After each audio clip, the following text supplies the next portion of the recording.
Welcome to What a Creep, the show with Margot Donohue and Sonia Mansfield, talking about creeps from the past to the present. This is your quick guide to the biggest creeps, jerks, assholes, and losers, the best of the worst. From two nice ladies who want the world to be a little less creepy.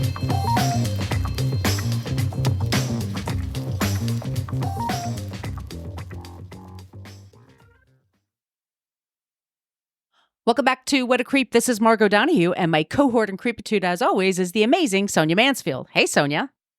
Hello, my friend. Hello, my friend. We are the podcast that talks about creeps from the past to the present. This is Margot, and I usually like to talk about creepy history things and see how things in the past affect things in the present, or things in the present reflect what happened in the past. That kind of shit. You know, but that shit. But if you're new to the show, you should know that we always end the episode with somebody who is not a creep. So you don't leaving upset about the world. You okay? Yes, the dogs started barking. Oh. They also have things to say about creeps of the past and the present. We are always looking for suggestions for creeps and non-creeps, so great ways you can reach us is on social media. We do have a basic Facebook page. That's where people go to complain about our language. This is your warning. We use foul language in this program. Fuck yeah. I'm going to swear so much in this one. Fuck, shit, damn. It's going to be very ragey. Ragey Margot and Ragey Sonia are going to be out in force today. Very activated. We have a private Facebook group, and that's where the two of us are the most interactive. We encourage you to join us there if you are a Facebook person. Sonia only goes there just for this group. She doesn't even go there for much anything else. No, it's the best group on Facebook. And it's What a Creep podcast group. You do have to ask a few questions to join because it is private, but just promise to not be an asshole and you can come on in. And we just talk about creeps from the past to the present, but we also talk about pop culture, things happening in the news, that kind of thing. We are on Twitter, Instagram, and Threads at What a Creep Podcast. And Correct. We have an old-timey email, whatacreeppodcast@gmail.com. And if you would like some stickers, send us your address via email, and I will drop them in the mail for you. I just sent some to London, Sonia, recently. So nice. We're getting it out there. We want you to put those stickers on your laptops or whatever and have people say, what does that mean? And you could tell them all about us. That would be really, really cool. So helpful. Yes. Sonia, do you want to tell them about the website? Yeah, go to whatacreeppodcast.com and it's everything you want to know about our podcast, but we're afraid to ask. We have links to all of our past episodes there, and you can click that link and you open it up and it's a big blog post and it has all of our show notes in it because we source everything we do. We give everyone credit for the work that they do. So if you're looking for a deeper dive on any of our creeps, that's a great place to start.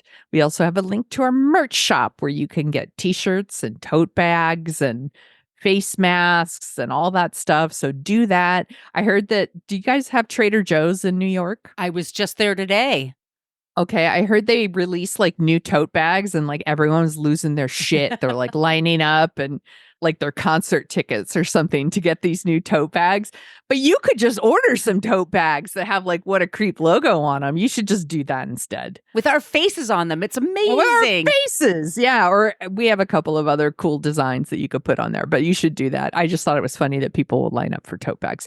Anyway, there's also a link to our Patreon. You want to tell them about that, Margot? Yes, Patreon. We are on, Sonia, this is the end of season 26 of the show. Damn. Right? We put That's out 10 episodes for a season. Yes.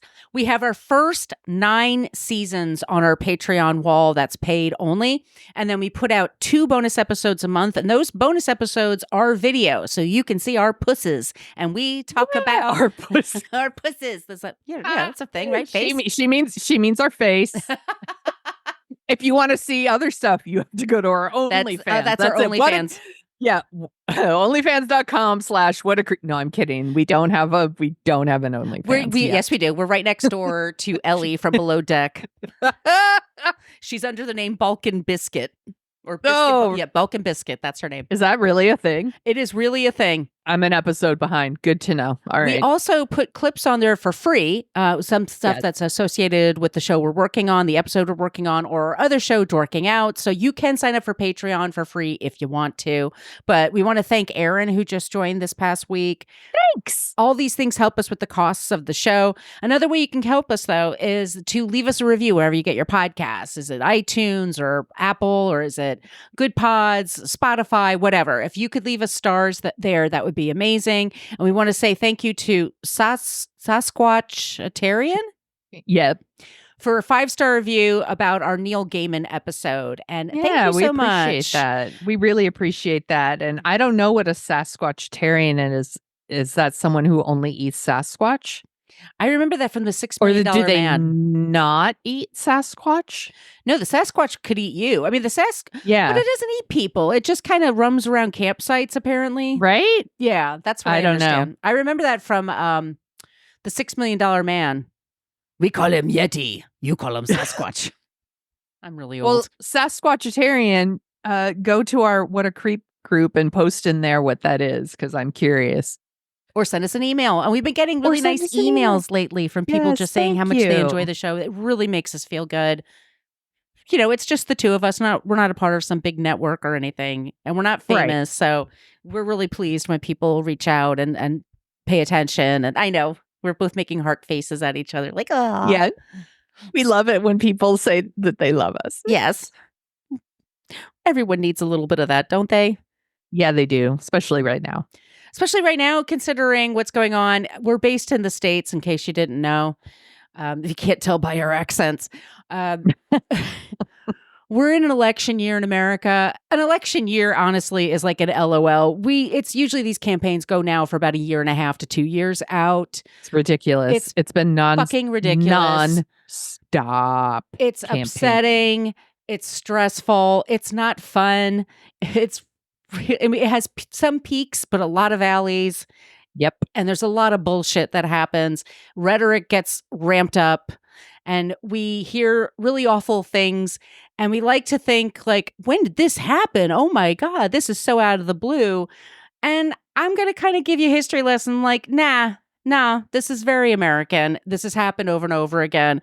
And I'd really like it to stop. And this is like my intentions, which I'd like to set forward clearly to all of you. Understanding my privilege. I am a 3rd-generation Irish American. You could check my DNA. It's like all shamrocks and Guinness pints and shit like that. Like, I am coming to this from that perspective of, I knew my grandfather was an immigrant, my father's side, but they were immigrants. And we're talking about the know-nothings and what happened in the 1800s, but we're comparing that to what is going on in Springfield, Ohio, which has been a huge mess. Number 45 was debating our future number 47, I hope, and mentioned about in Springfield, Ohio, people are eating pets, and he's blaming Haitians who are from Haitian, apparently. That's what J.D. Vance thinks. Fucking idiot. This is going to be spicy, y'all. Let me just warn you. What? Do you see the TikTok of the woman who's like, Haitian, come get your kids. Come get your kids, Haitian. Like, who's this Haitian who's leaving all of her kids in Ohio? Like, they are so willfully ignorant. But they're also so racist, and they don't hide it well at all. And I'm shocked by people who don't see it or don't seem to think that it's a big deal. And that's why I talk about it, because I'm just stunned by that. And I want it to stop. And I think the more that we have these uncomfortable conversations, which we will step in it sometimes when you do that. I mean, but that's how things move forward. I want things to move forward, Sonia. I don't want to go back. That's a rallying cry. We're not going back. We're not going back, like, ever. Never. We're never, ever getting back together. I love the New York Times. I said that sarcastically, by the way. They had a poll today, Sonia, and they're trying to find out how likable that Taylor Swift is to the voters out there. And do you know that men Republicans don't like her very much? What a scoop. The amount of money that the top brass is paid there, that you could cut that salary in half and get some decent reporters doing the job and doing the work.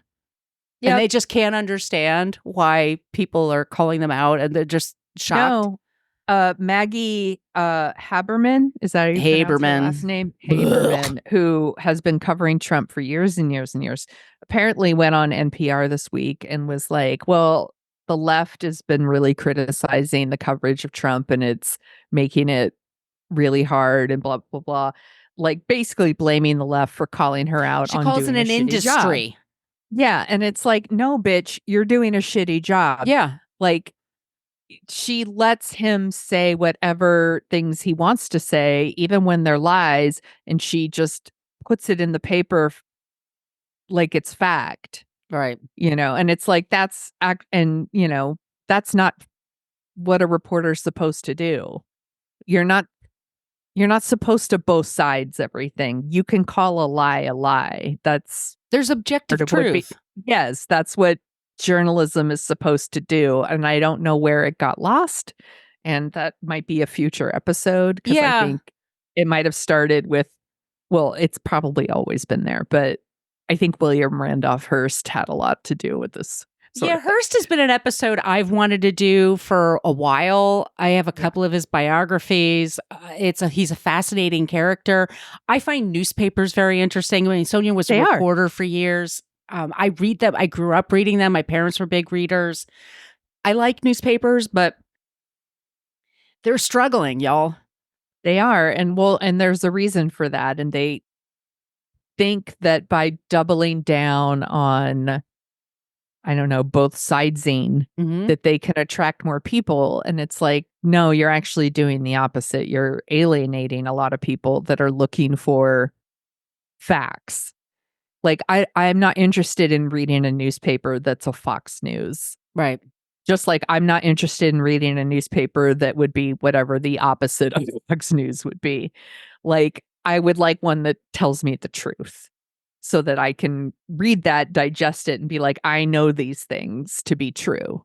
Instead of these things might be true. I don't like the neutral tone. I find the neutral tone very annoying. And I think that it's a disservice to people to talk about some of these things. Yeah. Well, and some of these things are lies that are being said and they're putting people in danger. Yes. And I don't mean like 45's golf day on a Sunday where someone can hang out with an Uzi for 12 hours. 12 hours. And nobody knew. And then they say, well, that's because the left has been saying that he's a Marxist. He's terrible. It's like, no. No. And it's Republicans that are trying to shoot him, not Democrats. So yeah. I mean, he's the one with the heightened rhetoric and and all of this. And we've said this on many episodes, and I think it's worth repeating right here. Like your sexism, your racism, your homophobia, your transphobia, all that stuff.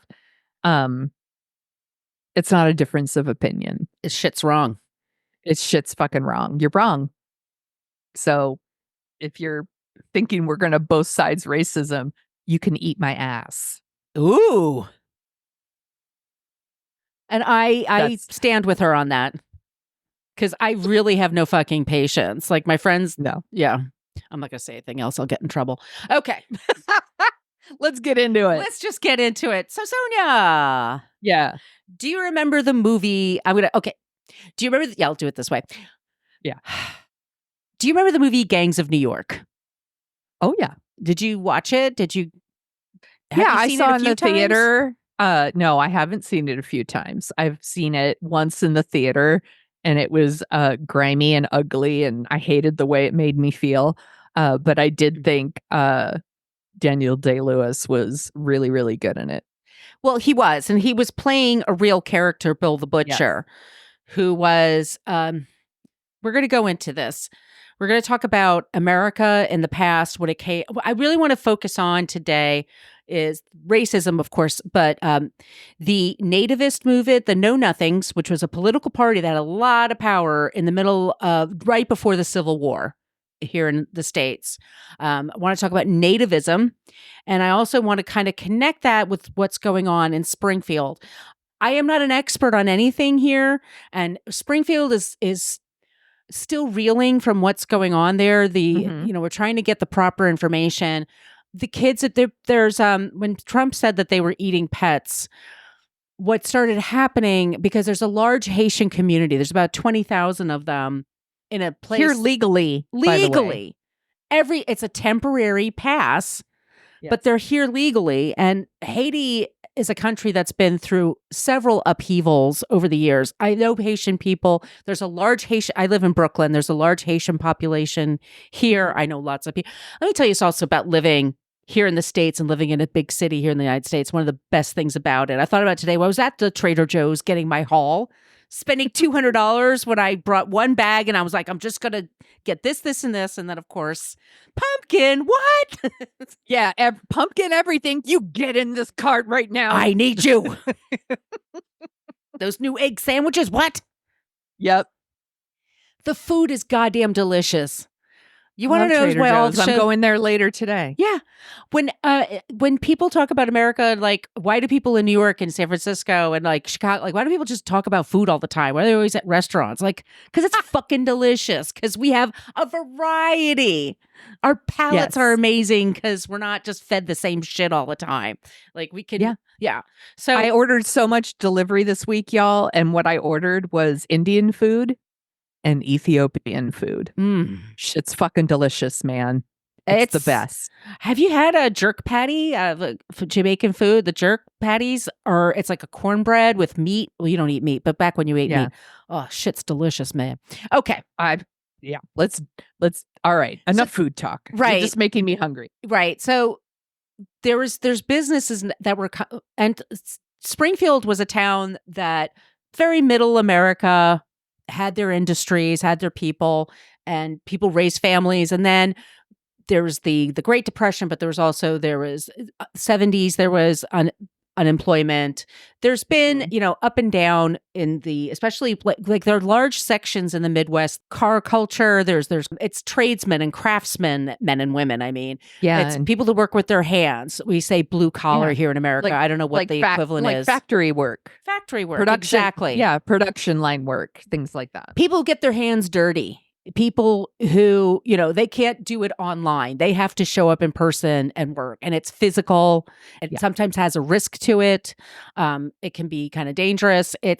But these jobs are important, and these people are important. And America went through a phase, and they're still doing this, where they outsource everything. And so these jobs disappear. Then these people who were, for generations were like, I work for a car factory, I work for Ford, or I work for this thing.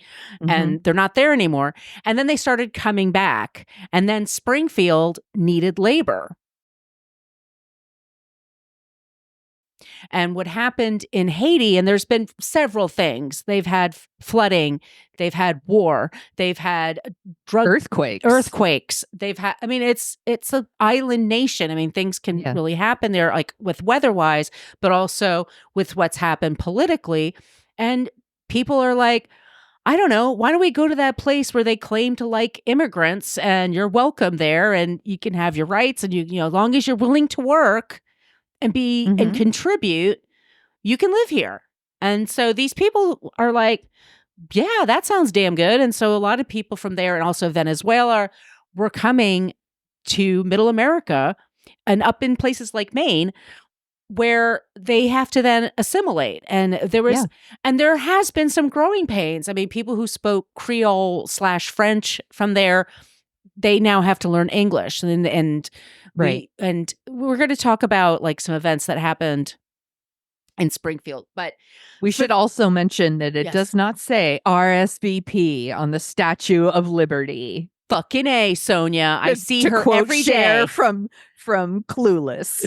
I see it from my apartment. So Lady Liberty. So yes, I'm very attached to her. Yeah. And like I said, I'm a third generation immigrant. I love this country. I love my history. I love my people.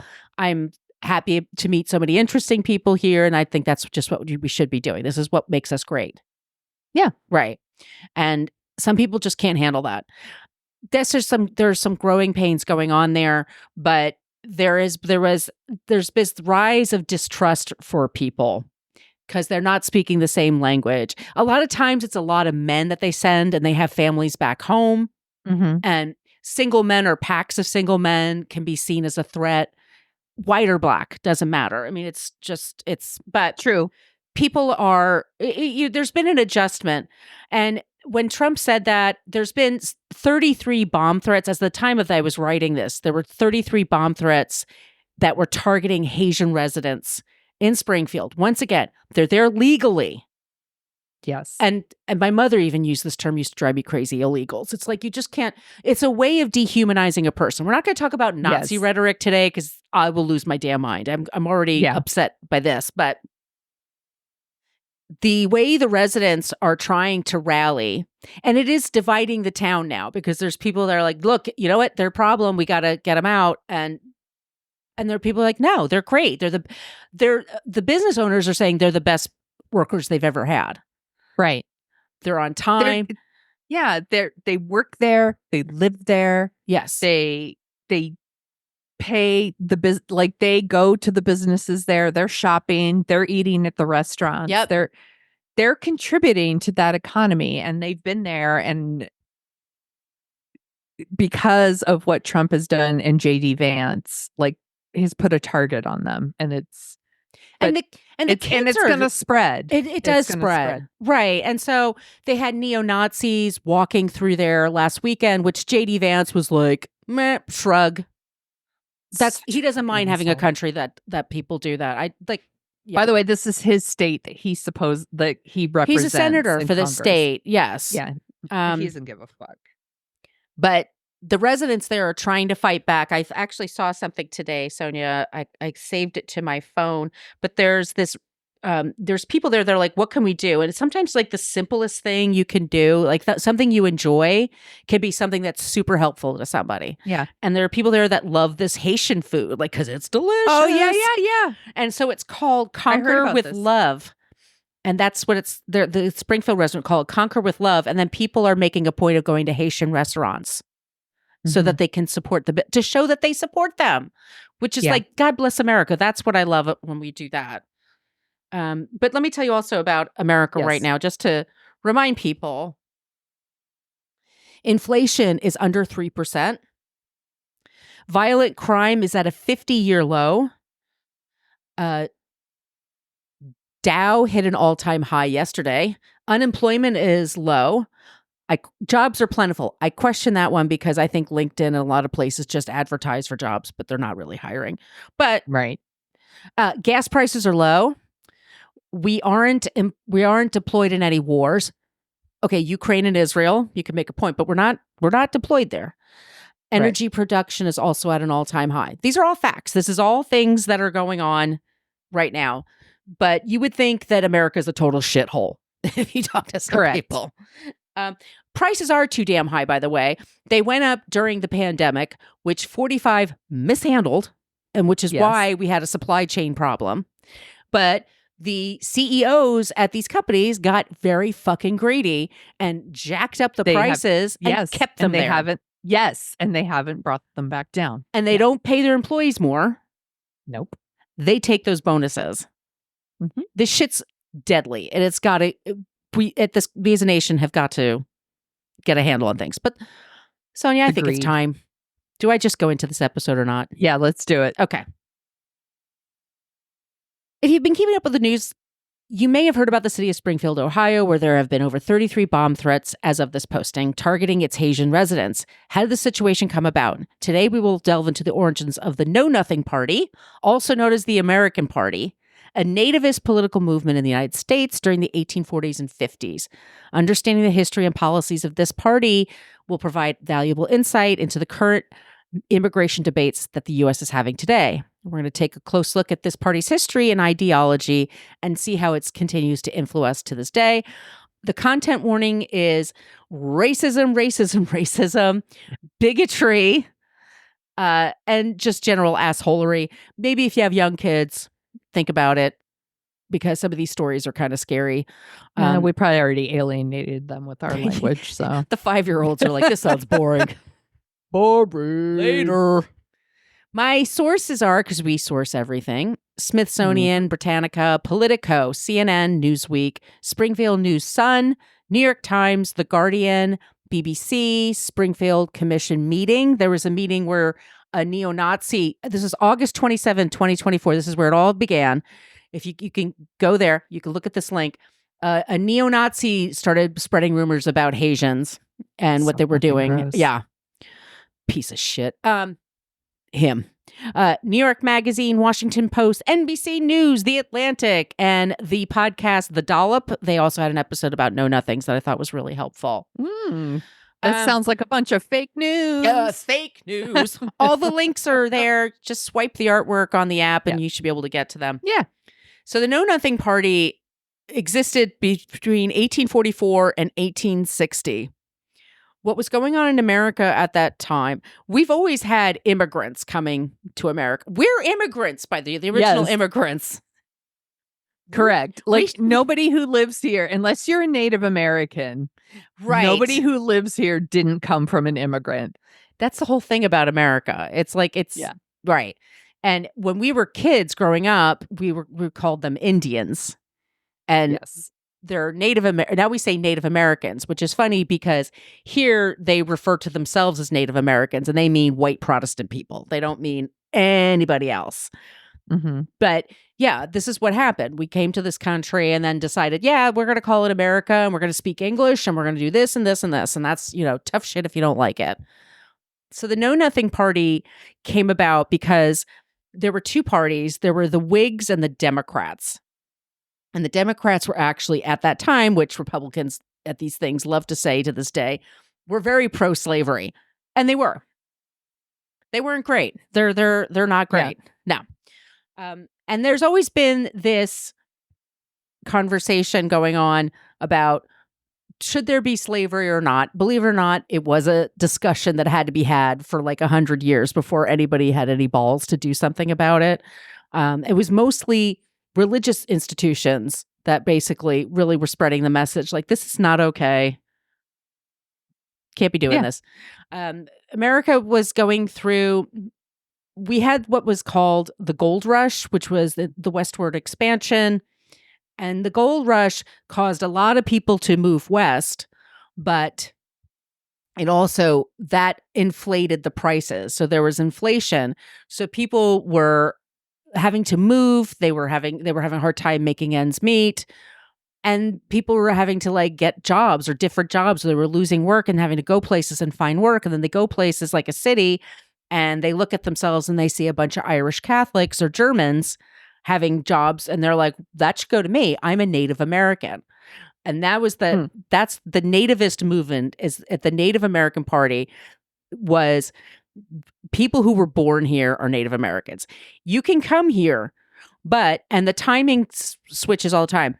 You have to earn your vote, your right to vote. So you have to wait 5 years to become a citizen or whatever. They wanted you to wait 21 years to become a citizen, and then you could vote. 21 years when the average lifespan for a white man was 40. And a white woman was 43. Woo! Woo! 3 whole years. 3 whole years without him. They were probably great years. You're right. Yeah. It's the best years of my life. The problem then people always talk about people came to America for religious liberty and blah, blah, blah, blah, blah. They meant their religion. They meant Protestantism. They don't mean anything else. And I never realized this because I grew up on the East Coast. There's so many Catholics everywhere in New York and Pennsylvania where I lived. So it was never I didn't think it was a big deal, but it was a big deal for people who were Catholics coming to America because there was a lot of concern about the fact that they worship a pope. That was the way it was explained. The fact that they have a pope and the pope tells people, like our pope who won't can't recommend anybody to be a president. Because God forbid the guy that's been adjudicated for rape and has 34 felony counts is just as bad as the woman who's amazing, who has no arrest record at all. Yes, but he can't support her because she supports the idea that women should be able to make their own medical decisions. Therefore, she's just as bad. So, I mean, how are we to decide? Who's to know, Sonia? They're just the flip a same. coin. They're just exactly the same. Who cares? Ugh. What was happening in America that intrigued people that was different from what was happening over in Europe was that we didn't have kings. This is actually a democratic republic. You vote for who's in charge. Now. And they have a definite time frame that they're allowed to serve. George Washington is the person that put that out forth. He's like, no, it's a 4-year term. We don't have kings. He was very flawed man. We have a whole episode about George Washington, by the way, and his creepy stuff. But so voting and the political parties have a lot of power. And joining the political party is stressful. It's figuring out the one that you think is going to work for you. You pick your team and you hope they have your best interests at heart. You hope they can get elected. You hope they're not total losers or psychos, and or they're going to do something that gets them kicked out of office. Like you're just hoping a lot. And for these Native American Party people, they were tired of the Democrats, and the Whigs were losing power. So they just started their own thing, and they called it simply the American Party. And the reason that it's called the Know Nothing Party is that when people met, it was like Fight Club, basically. You didn't talk about the Know Nothing Party. And this happened all across the country. And this is like, there's Pony Express Welcome to going the party. on. What party is this? We can't talk about it. I know nothing. I know nothing about it. I know nothing. Let's just shoot our guns in the air and yell, hee-haw, yahoo! And it's incredible how successful they were. They just came in, like I said, the Democrats were kind of shooting themselves in the foot with their slavery issues. We had westward expansion. So there's the Kansas-Nebraska Act, where we were like, well, one state can have slavery, but one state cannot have slavery. And then how do we decide these things? Also, they had a lot of rules about who gets the jobs. We had flooding into America, Chinese people, Irish people, German people, Japanese people. And it was which one of them are allowed to get a job when we have all these white men that are more deserving, is the way they say, the Native Americans that are more deserving. Gross. And especially what gave people side eye was Catholicism. Catholicism also was very anti-slavery, but they were worried about them because they have a lot of power over their people. And they're like, well, the Pope's just going to tell them what to do. So they're not going to be loyal to America. They're going to be loyal to their weird religion in their eyes. So it was the Scientology of its time. It certainly was. They had handshakes. They had language. They had everything was very secretive. It was a time, by the way, women were not allowed to vote till the 19th Amendment in 1920. So it's just the dudes. Yep. And they were very used to being in charge. And they were very used to looking around and seeing themselves wherever they go. And yes, it was very still alarming. Yes. And it still happens. People still. Yeah. This is why men lose their shit when, like, Captain Marvel comes out. How dare you make a superhero movie that doesn't star a man? I only like to go to the movies to see men doing cool man things. How dare you? You don't have to go see it. Yes, I do. And it has to be a man. God, that Ghostbusters movie with Leslie Jones ruined my childhood. I can't. I really fucking can't. Okay. One Boston minister described Catholicism as Boston people. If you know anything about Boston, it is very Irish Catholic. They're wicked weird. Wicked hard. They were wicked smart. Going to the Packy and get some beers at the Donkey. I mean Dunkin' Donuts when I say that. He described Catholicism as the ally of tyranny, the opponent of material prosperity, the foe of thrift, the enemy of the railroad, the caucus, and the school. All kinds of conspiracy theories were going on about what the Catholic Church is really about, and in fact, they were having their own secret society, and their secrets. And then within the Know Nothings, the American Party, but the Know Nothings, they had a double secret probation and a double secret group, which is kind of like the Tea Party, but the Tea Party Double secret probation. Everything's Animal House to me. I'm going to also Yes, talk it about is. Carrie in a minute. So we're going to just all these movie references are going to come out. But they had it was called the Secret Society that would go to election. They were very hung up on elections, obviously, because the politicians have the power. And the fact that they're not kings, that they're not, they just don't go on a throne and then rule for 20, 30 years until they die or whatever. The fact that we have these, 4-year or 6-year terms or even 2-year terms, it's, you're constantly having to elect people. You're trying to get people elected all the time and who is good and whatever. So voting back then was paper. You checked off a piece of paper. It was not private. They didn't have booths. And what happened was they would go into the know-nothings, created the Order of the Star-Spangled Banner. Because of course they did. Because they always have to jerk off to something American. Like they have to.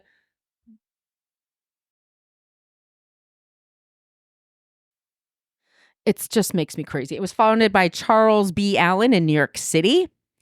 They only had 36 members to start, but their fear of Catholic immigration caused some Protestants to become dissatisfied with the Catholic Party, and they were seriously sick of the Democratic Party, and whose leaders, Catholics of Irish descent in many cities. They would go to polling stations and threaten people. They would go to people's homes and ask them, who are you voting for? We're voting for this guy, right? This is our guy. And people were terrified. Does this sound familiar to anybody? This is what I want to talk about because, yes, I mean, just today, Georgia Board of Electors, which was Trump picked, has decided that all of the elections in the state of Georgia have to do paper ballots that have to be hand counted. Think about that. They also, by the way, want the election results that night. They're like, how do you do that? And it's like, that's you're asking for two very different things here. A paper ballot, y'all, that's public. That's not private. It's not like you go in a booth and shut the door. Like you were expected to like say it verbally who you were voting for. But a paper ballot, like think about that. I'm thinking about the movie Carrie. Carrie with Sissy Spacek. Yes. They have paper ballots for that prom. And PJ Souls was like, oh, no. That's right. We have Chris Hargensen and Billy Nolan have a plan here, and we're going to let it go.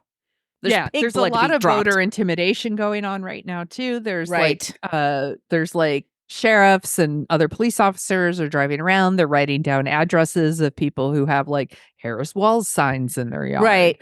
Or, so that they can like intimidate these people. And Trump is also telling people to like go to the polls and like to quote unquote, make sure nobody's cheating, but it's really about intimidating people. Yes. Into voting for their guy or not voting at all.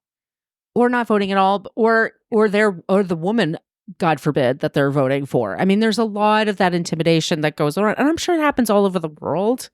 Yes. I'm a dumb American. I only know what happens here, so I'm doing the best that I can. But they were very powerful. Within 10 years, they actually got a lot of juice behind them. They had a lot of people that were like, yeah, that's right. We need to change things here. This is 20 and years I also know the the secret handshake. I love me a secret handshake. In the spring of 1855, the know-nothing candidate Levi Boone was elected mayor of Chicago. And when he was mayor, when he went into office, he barred all immigrants from city jobs. So all the immigrants that had city jobs were fired. The mayor of Philadelphia, he did the same thing with the police force. He fired the entire police force that had immigrants. They had to be Native Americans. Not real Native Americans, once again. Right. But just white dudes of English background, basically. Mm-hmm. Maybe Swedish. They're not religious, but that kind of thing. Abraham Lincoln was totally not on board, by the way, with this. This would become, by the way, shock of all shocks, they would become the Republican Party. What? I'm going to have a heart attack and die from that surprise. Yeah. So this happens all over the place. One of the things, the know-nothing electorate, this is straight from Wikipedia, The Whig Party was strongest in high-income districts, but the Know-Nothing electorate was stronger in the poor district. They expelled the traditional upper-class, closed political system, especially the lawyers and merchants. In their stead, they elected working-class men, farmers, and a large number of teachers and ministers. And they were basically people who had less than $10,000 in property. They were going for the blue-collar vote. They were going for the people who are, what we would say nowadays, paycheck to paycheck. Yeah. They were not going to the bourgeoisie. That's interesting, though, because now this party is part of the GOP, part of Republicans. Grand old party. Yeah. And they also tend to court that vote and pretend that anyone who isn't like that isn't a quote unquote real American, like heartland American. Yep. But it's not to support working men, working people, I should say.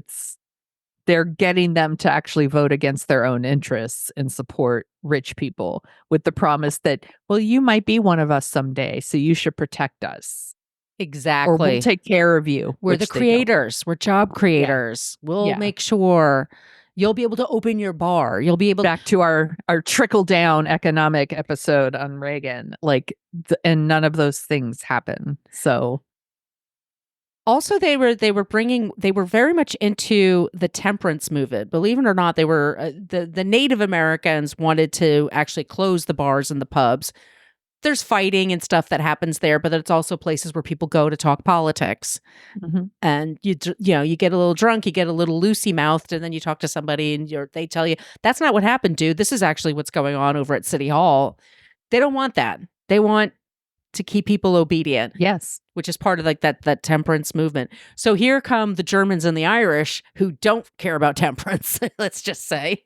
And there's all kinds of political cartoons where it's Germans with beer lagers and Irish people with their whiskey, stealing ballot boxes. They were very afraid of the ballot boxes and people stuffing the ballot boxes with a bunch of immigrants. Having immigrants vote is the worst thing. And this is, again, Margot is tying it all back to what's happening right now. There is a huge thing in the Republican Party where they're lots of illegal people are voting. Infesting. That's words not they a use. thing. Right. It's not a thing that's happening. In fact, every time they do any kind of investigation, it usually turns out to be some white Republican person who committed voter fraud. Yep. It almost is, but they continue to tell this story of the Democrats let illegal aliens, because that's their term, come into America and vote. And that is not a thing that is happening, but it's the tale as old as time. You have to register to vote. And the thing with America is we don't have a national system either, which also I think is kind of a problem because it depends where you, it's weird. It's also so it goes by state. It can go by counties. Where you live. And some places you have to have, in New York, you can just show up with a library card and, or a phone bill or something like that as identification. Some places need your photo on there. Not everybody drives. I mean, this is also a problem with what? Yeah. No, everybody drives. We're all exactly the same. Not everybody drives, and not everybody travels. So it's not everybody has a driver's license or a passport. And then the thought of going to the DMV to get an ID card is loathsome to people because it's the DMV. Nobody wants to go there unless you're going to get a license for a car. It's kind of I've had an ID card before, right? But not everybody has them. And so it's, you're trying to make it open to everybody because that's when it's fair. But there are people who want to make it very, very difficult in order to scare people. And the way you scare people, it's well, you might get your status taken away from you. And then what are you going to do? And I'm saying, once again, people that are coming here, a lot of them start out by themselves and they have wives and kids or families back home that they're trying to save up money for. Right. And pay rent. And this is another thing. People are like, oh my God, they brought up the rent. The rent's more expensive and blah, blah, blah. I'm like, that's actually a good sign. It means that people want to be there. And it means that, yeah. Right. So they they start taking over. In Massachusetts, they got the governor and almost the entire House and Senate, but there was violence that happened. And so at Catholic churches, people were burning churches down. People were going into Irish tenements and shooting at people. It was horrifying. In the coastal town of Ellsworth, Maine, in 1854, know-nothings were associated with the tarring and feathering of a Catholic priest. And they also burned down a Catholic church in Bath, Maine. There was, in Baltimore, the mayor of elections 1856, 57, 58 were all marred by violence and well-founded accusations of ballot rigging. And then I want to talk to you about, we'll talk this one story. It's about what happened in Louisville, Kentucky, August 6, 1855. It's called Bloody Monday, Sonia. Ooh. And what happened was an election day. And there were immigrants that were coming. There were 11,000 immigrants in a population of, so there's a white population was 36,000 and there were 11,000 immigrants that were Irish and German. And this is Ohio. By the way, Cincinnati, Ohio is so German that it has the biggest Oktoberfest. How after German Berlin. is it? How German is it? Achtung, how German is it? It's the biggest Oktoberfest outside of Berlin. So Dang. There's a lot of Germans that live there. But they and the Irish were considered enemies of the other Americans that were there. And so there's this election that comes up and the Know Nothing Party sends their goons, and some of them were called Sams because of Uncle Sam. And they're showing up. In the afternoon, a general row occurred. Once again, this is from Wiki. In the afternoon, a general row occurred, it was August 6th, on Shelby Street, extending from Main to Broadway. Some 14 or 15 men were shot, including Officer Williams, Joe Selvage, and others. 2 or 3 were killed, and a number of houses, chiefly German coffee houses, broken into and pillaged. At 4 o'clock, a vast crowd, armed with shotguns, muskets, and rifles, were proceeding to attack the German parish of St. Martin of Tours on Shelby Street. Mayor Barbie, himself a know-nothing, assuaged them, and the mob returned to the First Ward polls. An hour afterwards, the large brewery on Jefferson Street, near the junction of Green, was set on fire. Reverend Carl Boswald was fatally injured by a hail of flying stones while on his way to visit a dying parishioner. This is election day. And it just kept going on and on. People were killed trying to vote. By the time it was over 100 businesses, private homes, and tenements had been vandalized, looted, burned, including a block-long row of houses known as Quinn's Row. Historians estimate the death toll at 19 to 22, while Catholics, including Bishop Martin John Spalding, set the death toll at well over 100, with entire families consumed in fires. So fucked up. It's so fucked up. So that's just like one example of what's been going on there. So we were talking about Bill. The Know Nothing Party in New York City was the Daniel Day-Lewis of it all. What was he? Bill the Butcher? Bill the Butcher. Bill? He was a butcher. Okay. He was also a Know Nothing. And if you ever watch the movie, the movie is very historically inaccurate, just to not shock you people, but it's not exactly a documentary, or a docudrama. It's very fanciful with the details. He was much younger than Daniel Day-Lewis plays him, but he was a leader of a gang called the Bowery Boys. Mm-hmm. And they were a part of the Know Nothings, and they would go to polling stations and harass people. They were very, very evil. He wound up being murdered for doing what he does. Yeah. What he did. And the New York Times had a very loving tribute to him when he died, because the fucking New York Times. Did Maggie Haberman write it? Would it be hilarious like her grandmother wrote it, or her grandfather or something? Because it's like a glowing, like, oh, he really cares about America. He was just so like, I'm like, no, he's a fucking thug from Jersey. I mean, yeah, they're dime a dozen here. Yeah. Good job, New York Times. In Boston, there were posters around Boston that proclaimed all Catholics and all persons who favor the Catholic Church are vile imposters, liars, villains, and cowardly cutthroats. Come on, that's only half true. I mean, but how are people described? It's so awful. It's Boston. Y'all just give the fuck up. You're going to be Irish. That's just the way it's going to be. You have no choice in the matter. There was actually a convent in Boston where young women were held against their will because there was a person that was determined to find out whether or not priests were raping nuns and strangling the babies that resulted. It didn't matter that it was a fraud. No.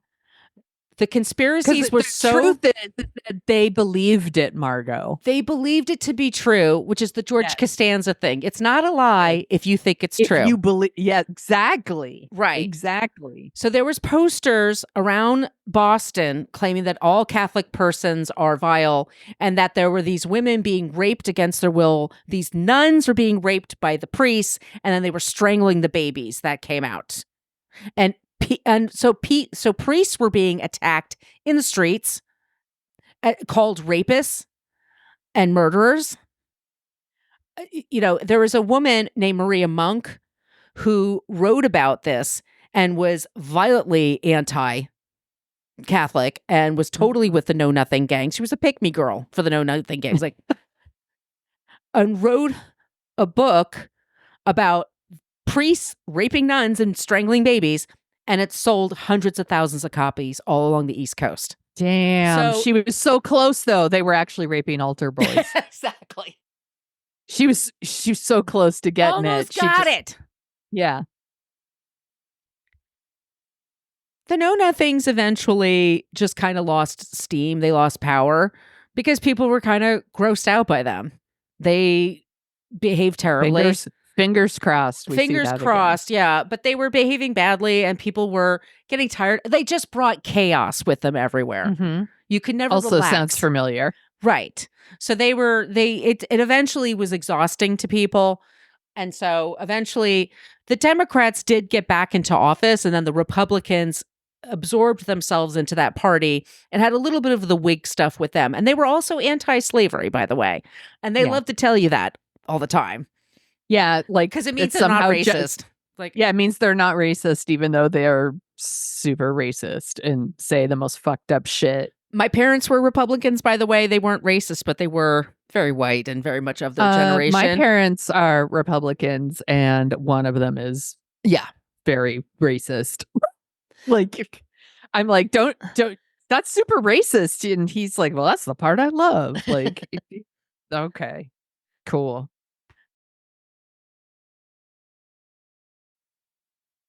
Anyway, here we are now.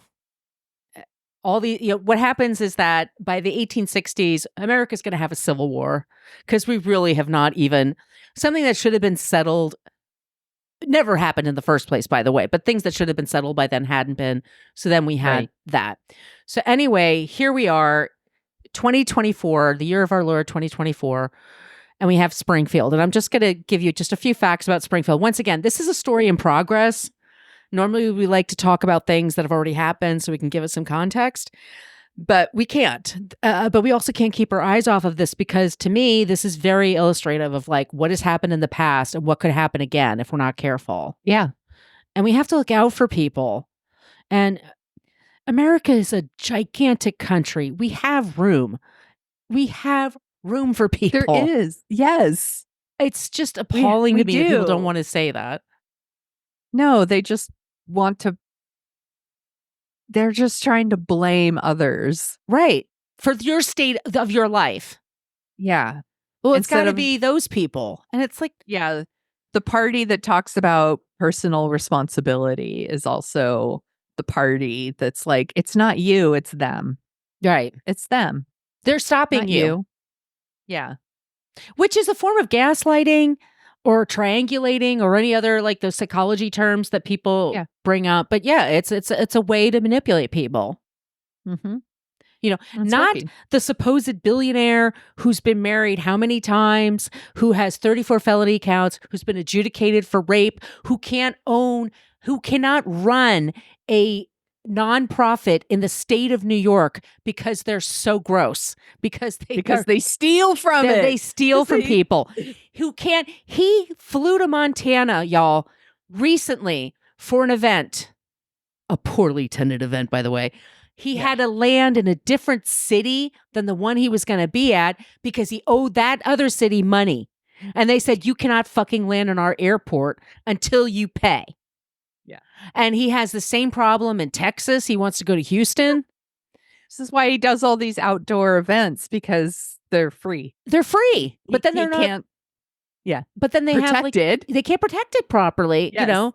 He was in, just in case all you like ready to hate me, he was in Long Island, which is where I'm originally from, y'all. And he put a lot of bodies in that Nassau Coliseum, one of the most loathsome event spaces ever. But yeah, I grew up there. There are a lot of mediocre white guys, not all, but a lot. Mediocre people, just frankly, that love him and worship him and think he's a real New York City, maybe Staten Island, but the rest of New York City doesn't like Donald Trump. No, they hate him. They've been hating Jersey him before likes it was him. cool. Long Island likes him. Upstate New York and the rural parts of New York, they like him. But the city itself, they hate him. So that's why he went. And he went there because he did such a shitty job at the debate. That was just to stroke his ego. Yes. It's His not a swing were state. Hurt, so he needs to go to... Right. I love his Jasmine comfort Crockett, zones. who's like, we're having this thing because some mediocre white man.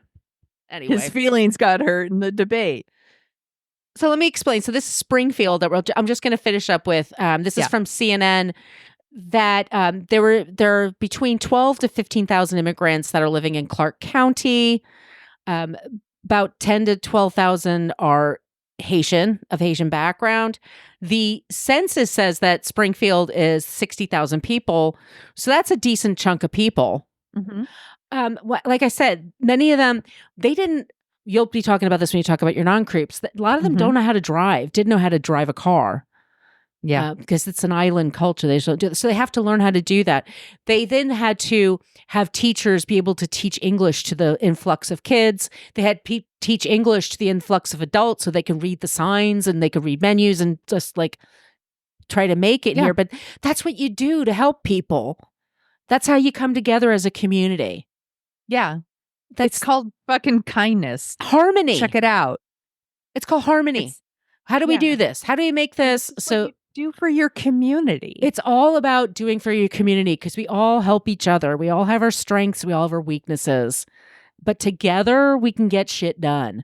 And the people there, most of them, there's a few bad eggs. Yeah, for sure.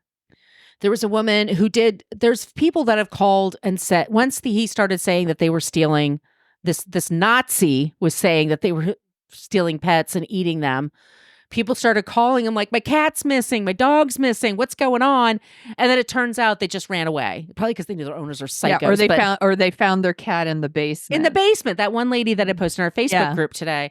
I was like, bitch, please. You posted that shit on Facebook anyway. I have no respect for that. I'm just like, I don't feel sorry for you. No. We've all posted stupid shit falling for like a phony's news source, but come on. That is your time to like really look at your life. Like, who the fuck am I? What am I made of? But the Biden administration announced Haitians would be among a new group of nationalities eligible for a program officials hoped would create more lawful pathways for people. There are a lot of people that want to come to this country. Once again, it's a huge country. We could fit people. We can create jobs for people. Like, I truly believe in all that. And they come from all these amazing places all over the world that just can make us all more interesting and more empathetic and just cooler. And the people that don't want them here are the people that are like, America's the best country in the world. Okay. Right.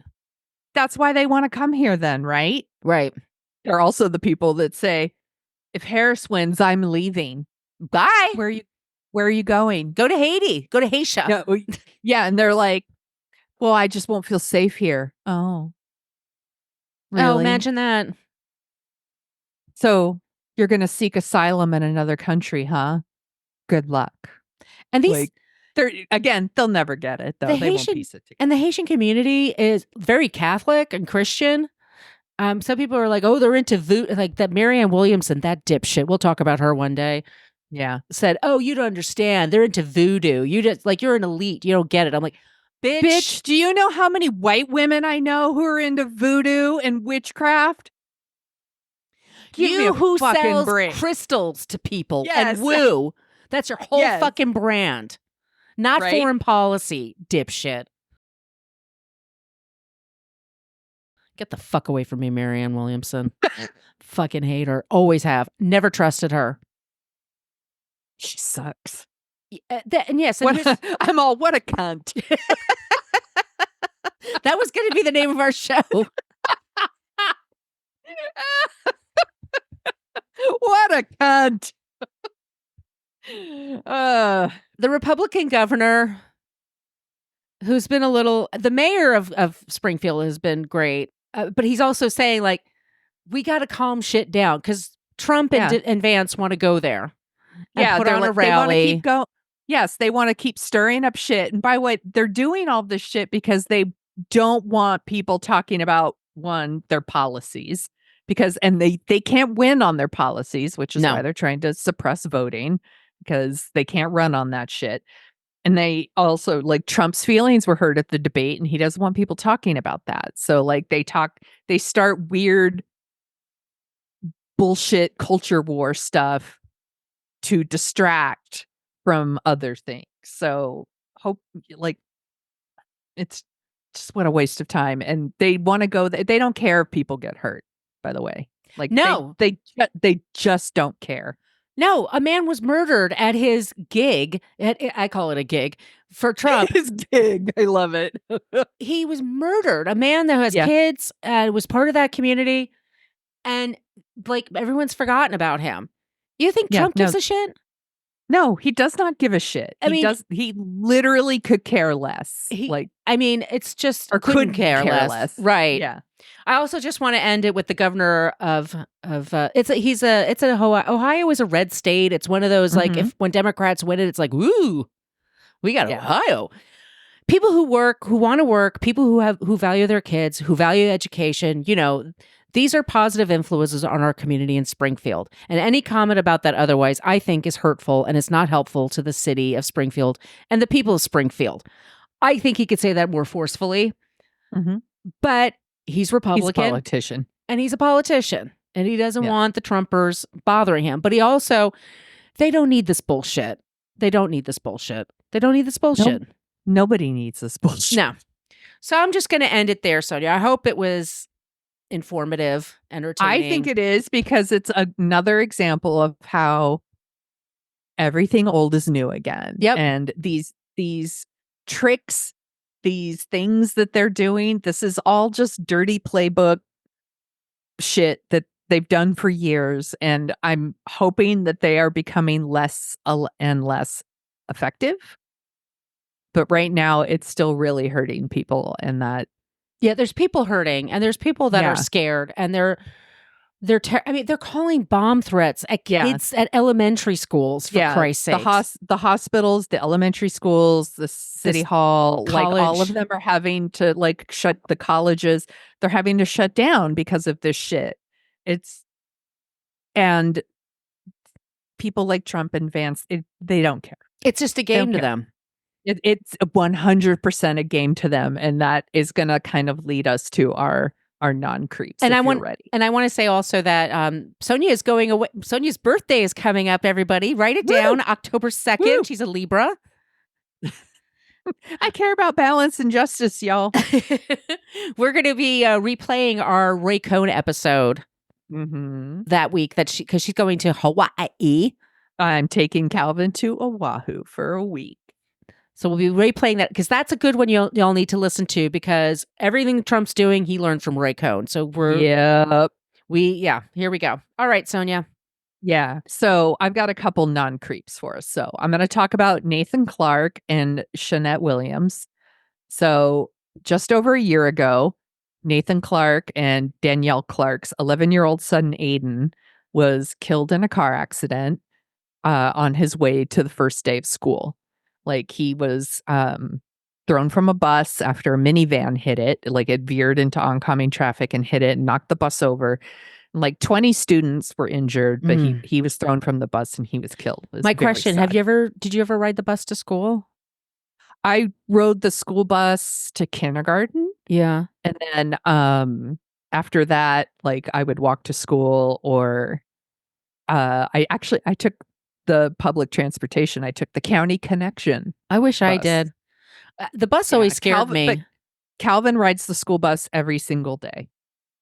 And it can be scary. Like, they don't have seatbelts. I mean, They do now. Yeah. Okay. So they didn't back then when I was a kid. So Yeah. I always wondered, Correct. like, oh my They did God. not back then. Yeah. Okay. Anyway, sorry Yeah. about Aiden. Yeah, no, it's okay. Horrifying. So the driver of the car that hit the bus was a man named Hermano Joseph, and he was is a Haitian immigrant. He had a driver's license, but it wasn't valid in Ohio. He wasn't drunk. He didn't do drugs. It was nothing like that. And he has been convicted of involuntary manslaughter, and he's probably going to be in prison for up to like 9 years. So if losing your child to an accident isn't like shitty enough, the Clark family has now had to deal with fucking bigots who are basically thirsty to use their son's death as an excuse to be shitty to the Haitian community. And because they live there, they live in Ohio. And it's been bad for a while. Like, Ohio bigots have been trying to blame Nathan Clark's son's death on immigration. Mm-hmm. And it's gotten worse because political shit stain J.D. Vance has made it a national story by wrongly claiming that Aiden was murdered by an immigrant. And he's just doing it on purpose to like feed this narrative that, you know, these are dangerous people, right? That these are dangerous people who are here illegally, and they're like killing our kids and they're eating our pets. And he's been told they're legally here, and he still says, I don't care. I'm going to call it that. He says they're going to create stories. He says that. Yeah. And he said that in an interview. He said, if I have to create stories to get y'all to talk about what I want to talk about, that's what I'm going to do. Like, he flat out said it. Like, he doesn't care. But because of people like J.D. Vance and Donald Trump and these other like conservative wingnuts that keep spreading this false story, Nathan Clark had to go and talk in a public like comment section of a Springfield commission meeting. And he said, I wish that my son, Aiden Clark, was killed by a 60-year-old white man. I bet you never thought anyone would say something so blunt. But if that guy killed my 11-year-old son, the incessant group of hate-spewing people would leave us alone.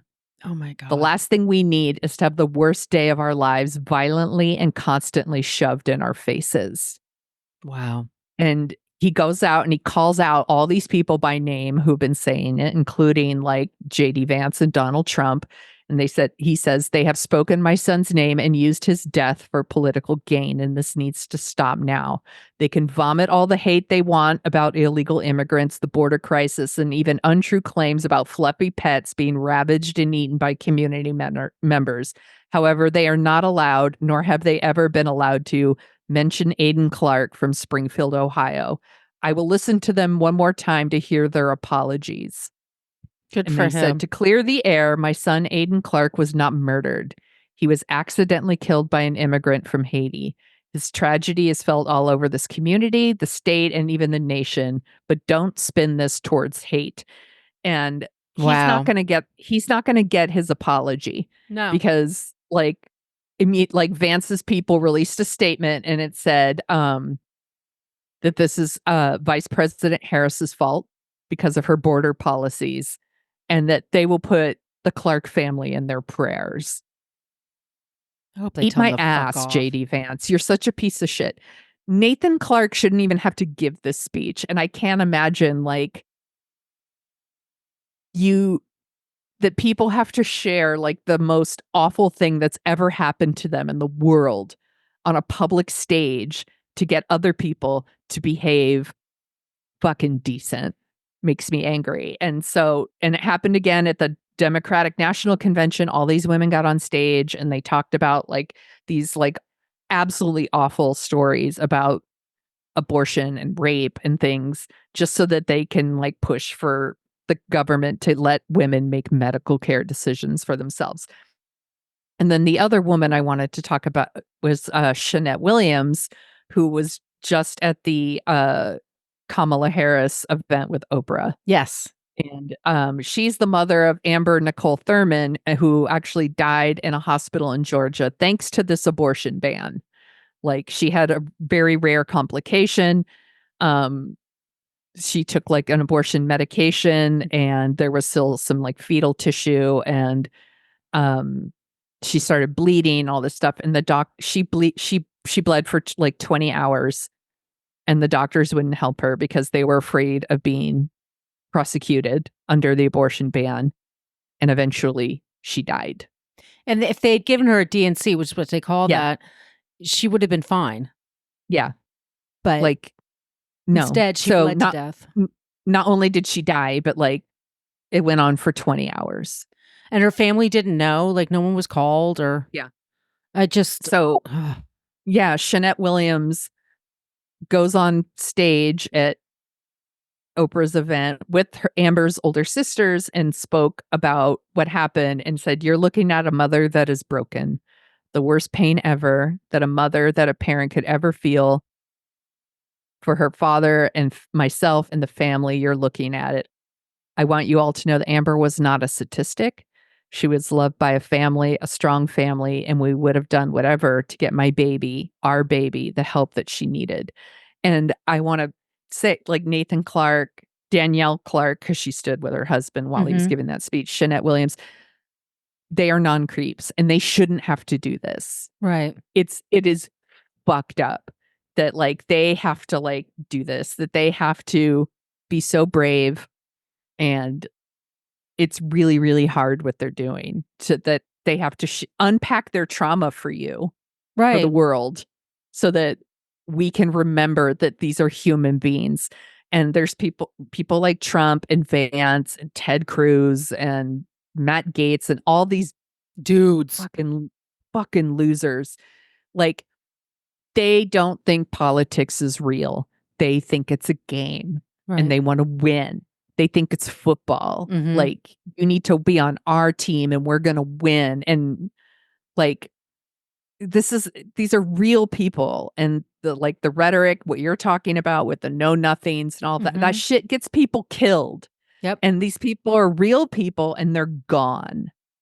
They're never coming back. And they're like, "I'm sorry." Fuck you. Your apologies mean jack shit. Right. These people are gone, and it is never going to bring back Nathan Clark's son or Shanette Williams' daughter, and it's just fucked up. So that's our non-creep, are the Clark and Williams families. I'm sorry, Sonia, what was her name again? The woman who died? Amber Nicole Thurman. She's based in Atlanta, and they have those draconian laws there, so she couldn't do anything. So she went to North Carolina on a road trip to get the pills. And she got there late because of traffic.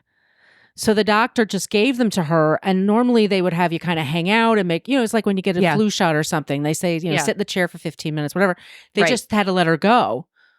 And it was a rare occurrence where she just still had, and so she needed to be at the doctor to take care of it for her ultimately. And that's, these are things that are happening, and it's happening all over the country. All over the country. Women that are just, that need a DNC so that they can then have the baby they want. Right? Yeah. And they're not allowing it. And then they're becoming infertile. They're having all kinds of issues. And there's some smug douchebag on Trump's team, social media team, who's like, "Hey, I want to hear all of these women that are bleeding out in parking lots." Oh, that fucking guy. Ugh. That guy, he used to work for Donald Trump, he got kicked out of the White House because he couldn't pass the background check, because it turned out he had a shit ton of gambling debt, and he was considered a threat, like a national security threat because they were like, hey, the Russians would approach him and like pay off his debt and like he would owe them. Right. And, like, so he got kicked out. And then he started the dating, the right-wing dating site. And all of his videos on TikTok are like, so let me get this straight. Like, white people can't say the N-word, but black people can. Got it. And then he eats something, and like everyone's just trolling that fucking douchebag. He's the fucking worst. And he loves it. Because it's attention. He doesn't care if it's bad attention. No, he sucks so hard. But he posted something that was like, who are all these women that are bleeding out that Harris is talking about? And then women are stitching it and they're telling their stories. And again, they shouldn't have to do that. But But also part of the problem is also that we're told that this is such a close race. They're like 2 points apart at this point, and and it's the Electoral College, and they're going to steal something from Kansas if we're not watching. And they create all this drama, and how much is real, how much isn't, I don't know.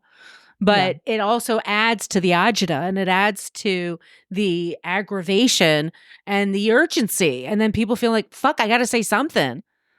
Yeah. Because what if he gets elected?